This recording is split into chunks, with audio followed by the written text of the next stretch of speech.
کچھ یوں بیان کرتے ہیں کہ حضور پاک صلی اللہ علیہ وسلم نے زکوٰۃ ادا کرنے پر بہت زیادہ زور دیا ہے۔ اس سلسلے میں آپ صلی اللہ علیہ وسلم کا فرمان ہے، مجھے حکم دیا گیا ہے کہ لوگوں سے لڑوں حتیٰ کہ توحید و رسالت کی گواہی دیں، نماز قائم کریں اور زکوٰۃ دیں۔ زکوٰۃ کی اہمیت کا اندازہ اس واقعے سے بھی لگایا جا سکتا ہے کہ جب ایک مرتبہ ایک گروہ نے بارگاہ نبوت میں حاضر ہو کر اسلام کی تعلیمات دریافت کی تو آپ صلی اللہ علیہ وسلم نے اعمال میں سب سے پہلے نماز اور پھر زکوٰۃ کا ذکر فرمایا۔ ایک اور جگہ ارشاد نبوی ہے، زکوٰۃ اسلام کا خزانہ ہے۔ پھر آپ صلی اللہ علیہ وسلم نے فرمایا کہ زکوٰۃ معاشرے کے امیروں سے لی جائے گی اور غریبوں کو لوٹا دی جائے گی، گویا امیروں کے مال میں غریبوں کا بھی حق ہوتا ہے۔ آپ صلی اللہ علیہ وسلم کا ارشاد ہے، جب زکوٰۃ روک لی جائے گی تو زمین اپنی برکتوں کو روک لے گی۔ حضور صلی اللہ علیہ وسلم نے ایک اور جگہ فرمایا ہے، زکوٰۃ اسلام کا پل ہے۔ زکوٰۃ کی اہمیت کا اندازہ اس واقعے سے بھی ہوتا ہے کہ جب دو عورتیں حضور صلی اللہ علیہ وسلم کے پاس حاضر ہوئیں، انہوں نے ہاتھوں میں کنگن سونے کے پہن رکھے تھے۔ آپ صلی اللہ علیہ وسلم نے دریافت کیا، کیا تم نے اس زیور کی زکوٰۃ ادا کر دی ہے؟ تو انہوں نے عرض کی کہ جی نہیں۔ اس پر آپ صلی اللہ علیہ وسلم نے فرمایا، کیا تم پسند کرو گی کہ قیامت کے دن تمہیں آگ کے کنگن پہنا جائیں؟ عورتوں نے کہا، نہیں یا رسول اللہ صلی اللہ علیہ وسلم۔ آپ صلی اللہ علیہ وسلم نے فرمایا، تو پھر فوراً زکوٰۃ ادا کرو۔ اسی طرح نبی کریم صلی اللہ علیہ وسلم کی رحلت کے بعد بھی کچھ قبائل نے زکوٰۃ ادا کرنے سے انکار کر دیا۔ خلیفہ اول حضرت ابوبکر صدیق رضی اللہ تعالیٰ عنہ نے ان کے خلاف اعلان جہاد کر دیا، یعنی ان کے خلاف جنگ کی، تاکہ وہ زکوٰۃ کی ادائیگی میں کوئی کوتاہی نہ کریں۔ کچھ صحابہ کرام نے ان کے خلاف جنگ کرنے کی مخالفت کی تو حضرت ابوبکر نے فرمایا رضی اللہ تعالیٰ عنہ نے فرمایا، خدا کی قسم جو نماز اور زکوٰۃ میں فرق کرے گا میں اس سے لڑوں گا۔ خدا کی قسم جو شخص حضور صلی اللہ علیہ وسلم کے زمانے میں ایک بھیڑ کا بچہ بھی زکوٰۃ دیتا تھا اسے دینا پڑے گا۔ تو بچوں، زکوٰۃ کی ادائیگی کا حکم حضور صلی اللہ علیہ وسلم کے زمانے میں اور حضور صلی اللہ علیہ وسلم کے بعد بھی جو تھا وہ خلفائے راشدین نے اس پر سختی سے عمل کیا اور جو ہے مسلمانوں کو نماز اور زکوٰۃ کا پابند بنانے کی حتی الامکان کوشش کی، اور آج کے مسلمان پر بھی فرض ہے کہ وہ جو ہے زکوٰۃ کی ادائیگی میں کسی قسم کی کوتاہی بالکل نہ برتے۔ زکوٰۃ کے فائدے کچھ یوں ہیں کہ زکوٰۃ سماجی فلاح و بہبود کا بہترین ذریعہ ہے۔ زکوٰۃ کے ذریعے معاشرے کے محروم اور مفلس لوگوں کی کفالت ہو جاتی ہے۔ زکوٰۃ ادا کرنے سے دولت چند ہاتھوں میں جمع ہو کر نہیں رہ جاتی، بلکہ یہ گردش کرتی رہتی ہے، جس سے معاشرے میں نفرت و انتقام کی بجائے ہمدردی اور احترام اور باہمی محبت کے جذبات کو فروغ حاصل ہوتا ہے۔ زکوٰۃ دینے سے دل میں مال کی محبت مٹ جاتی ہے اور اللہ تعالیٰ کی رضا کا جذبہ غالب ہو جاتا ہے۔ غریبوں سے ہمدردی بھی پیدا ہوتی ہے اور یوں دولت گردش میں آنے سے افراد کی مالی حالت بہتر ہو جاتی ہے، یعنی دولت جو ہے وہ خاص امیروں کے طبقے تک محدود نہیں رہتی، بلکہ یہ غربا میں بھی تقسیم کی جاتی ہے تاکہ وہ اپنی زندگی جو ہے وہ اچھے طریقے سے گزار سکیں۔ سوال نمبر 2 ہے، قرآنی تعلیمات کی روشنی میں زکوٰۃ کے مصارف بیان کریں۔ اس کے جواب میں ہے کہ معنی مفہوم پہلے ہم بیان کریں گے۔ مصرف کی جمع ہے جس کے معنی خرچ کرنا یا صرف کرنا ہے، یعنی کہ خرچ کرنا ہے۔ زکوٰۃ کے مصارف سے مراد ہے کہ زکوٰۃ کہاں خرچ کی جائے، یعنی کن لوگوں میں یہ تقسیم کی جا سکتی ہے۔ قرآنی آیت کی روح سے ہمیں یہ پتہ چلتا ہے کہ زکوٰۃ کے 8 مصارف ہیں جو سورۃ توبہ میں بیان کیے گئے ہیں۔ زکوٰۃ تو غریبوں، مسکینوں، زکوٰۃ کے محکمے میں کام کرنے والوں اور ان لوگوں کے لیے ہے جن کے دلوں کو اسلام کی طرف جوڑنا ہے، اور گردن چھڑانے میں غلاموں کو آزاد کرنا، یعنی کہ جو تاوان بریں یعنی قرض دار، اور خدا کی راہ میں اور مسافروں کے سلسلے میں یہ خدا کی طرف سے ٹھہرایا ہوا ہے اور اللہ جاننے والا اور حکمت والا ہے۔ اس آیت کی روشنی میں ہمیں پتہ چلتا ہے کہ زکوٰۃ کے جو ہیں وہ 8 مصارف ہیں۔ ان 8 مصارف کی تفصیل کچھ یوں ہے کہ سب سے پہلے ہیں فقراء۔ فقراء سے مراد وہ لوگ جو اپنی ضروریات پوری کرنے کے لیے دوسروں کے محتاج ہیں، یعنی غریب غربا لوگ۔ نمبر 2 ہے مساکین، ایسے خوددار غریب مسلمان جو اپنی ضروریات پوری نہ کر سکتے ہوں مگر اپنی خودداری کے باعث کسی کے آگے ہاتھ نہ پھیلائیں۔ عاملین، یعنی وہ لوگ جو زکوٰۃ اکٹھی کرنے والے محکمے کے ملازمین ہیں جنہیں اسلامی حکومت زکوٰۃ کی وصولی و تقسیم کے لیے مقرر کرتی ہے، ان کو بھی زکوٰۃ کی رقم میں سے تنخواہیں دی جا سکتی ہیں۔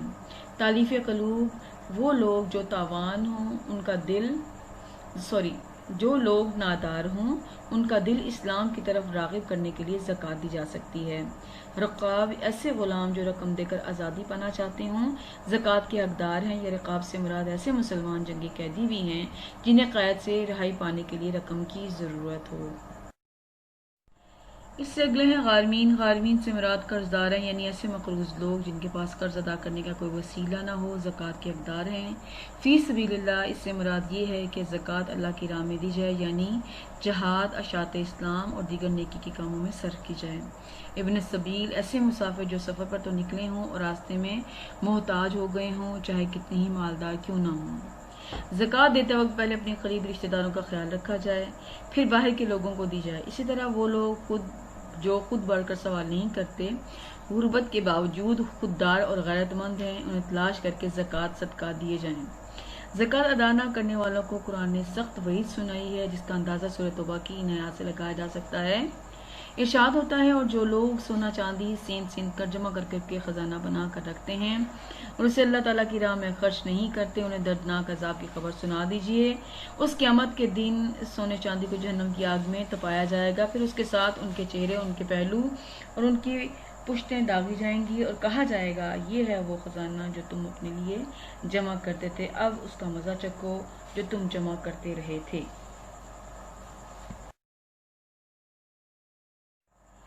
تو بچوں، آج ہم نے سبق زکوٰۃ پڑھا ہے، جو ہمارا دوسرا لیکچر تھا۔ اس میں ہم نے مختصر اور تفصیلی سوالات و جوابات کیے ہیں۔